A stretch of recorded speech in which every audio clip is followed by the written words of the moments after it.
When goddess Sati immolated herself in the sacrificial fire during Prajapati Daksha's Yajna, Lord Shiva's meditation was suddenly disrupted on Mount Kailash. His eyes, filled with immense sorrow and fury, blazed with anger, shaking the entire mountain as if it were engulfed in flames. Lord Shiva's grief turned into a devastating rage, striking terror across the universe, as if the heavens and earth would be reduced to ashes by his wrath. The thunderous roar of his anger reached the Yajna, filling the eyes of every god and goddess present with fear. Seeing the chaos, Lord Vishnu and Brahma reprimanded Daksha, saying, "Foolish Daksha, your disrespect towards goddess Sati and Lord Shiva will not go unpunished. The entire world will suffer the consequences of your arrogance, and your death is inevitable." Daksha, filled with pride, laughed mockingly, declaring, "Let Shiva come. I fear no one." Meanwhile, Lord Shiva, consumed by grief and rage, began performing his ferocious Tandava dance. The earth trembled, and fire rained from the skies. It appeared as though Lord Shiva had manifested his Mahakala form to annihilate everything. In the midst of this cosmic turmoil, Lord Shiva tore a lock of his hair and struck it upon the ground. From this act, a terrifying energy emerged.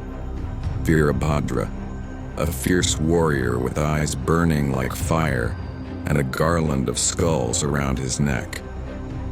With a deafening roar, Virabhadra shook the cosmos. Lord Shiva commanded Virabhadra, "Go forth and destroy the arrogant Daksha who caused pain to Sati. Lay waste to his Yajna, for this is where the honor of a woman was insulted." Following Lord Shiva's orders, Virabhadra set off from Kailash to punish Daksha. Upon hearing of Virabhadra's arrival, Daksha used his sacred mantras to conjure a massive army to face him. However, Daksha was unaware that Virabhadra was a form of Lord Shiva's rage, before whom even the greatest gods trembled. As Virabhadra approached Daksha's Yajna, the ground quaked violently, and the sacrificial fire surged with fury. Witnessing Virabhadra's terrifying form, Daksha and his army were overcome with fear. Yet, Daksha ordered his army to attack.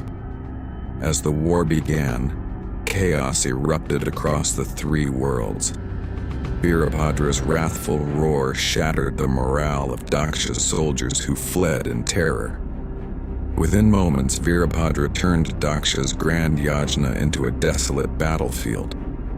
Realizing his impending doom, Daksha pleaded with Lord Vishnu to save him. Hearing Daksha's cries, Lord Vishnu appeared on the battlefield. When Daksha saw him, he begged for protection. However, Lord Vishnu explained, "I can protect you, but only Lord Shiva can save your life. It would be wise to surrender to him." Blinded by arrogance, Daksha ignored this advice. When Lord Vishnu confronted Virabhadra, the latter bowed respectfully and requested Vishnu to refrain from interfering. Virabhadra insisted that Daksha must face justice for his actions. Lord Vishnu responded, "Just as you obey Lord Shiva's commands, I am bound to protect my devotee." Respecting Vishnu, Virabhadra laid down his weapons at his feet. Observing this, Lord Shiva invoked an aspect of Goddess Kali. A fierce manifestation of Goddess Kali appeared before Lord Shiva, her terrifying form causing even the trinity of Brahma, Vishnu, and Shiva to tremble. Wearing a garland of skulls and wielding a sharp sword, she stood ready to assist Virabhadra in the battle for justice. Addressing her, Lord Shiva said, "Today you must show the world the dire consequences of dishonoring a woman. Aid Virabhadra in this mission." Following Shiva's command, a fragment of Kali's energy merged with Virabhadra, intensifying his power. Witnessing this, Lord Vishnu bowed to Goddess Kali and stepped away from the battle, knowing that opposing her would lead to the destruction of the universe. Before leaving, he advised Daksha one last time, "Surrender to Lord Shiva and seek his forgiveness, or your death is certain." However, consumed by pride, Daksha continued to flee from Virabhadra. Empowered by Goddess Kali's energy, Virabhadra became unstoppable. Terrified, Daksha sought refuge among the gods, but they too were petrified by Virabhadra's wrath. Realizing there was no escape, Daksha finally remembered Lord Shiva. Overwhelmed with guilt, he began calling out Shiva's name. However, Virabhadra, following Lord Shiva's orders, severed Daksha's head, symbolizing the destruction of arrogance. With Daksha's death, a profound silence enveloped the world. Lord Shiva then appeared at the Yajna, his eyes reflecting immense sorrow and silence. Grieving the loss of Sati, Shiva looked like a lifeless being. As he approached the site of the Yajna, he saw Sati's charred body, blackened by the flames. Overcome with grief, tears streamed down his face, breaking the hearts of all the gods and goddesses.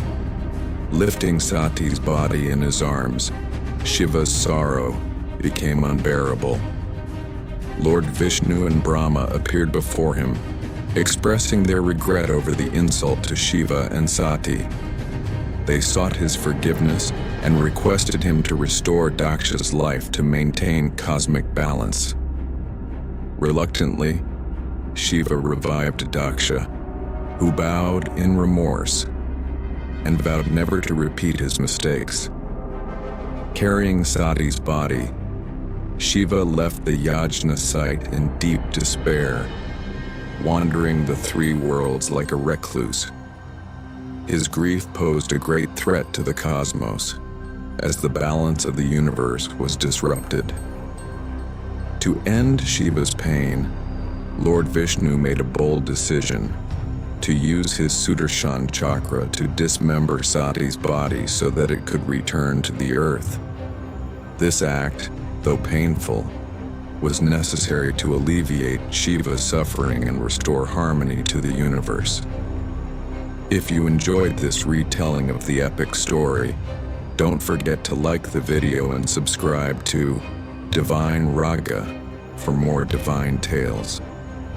Share your thoughts in the comments below, and remember to chant Har Har Mahadev in devotion to Lord Shiva.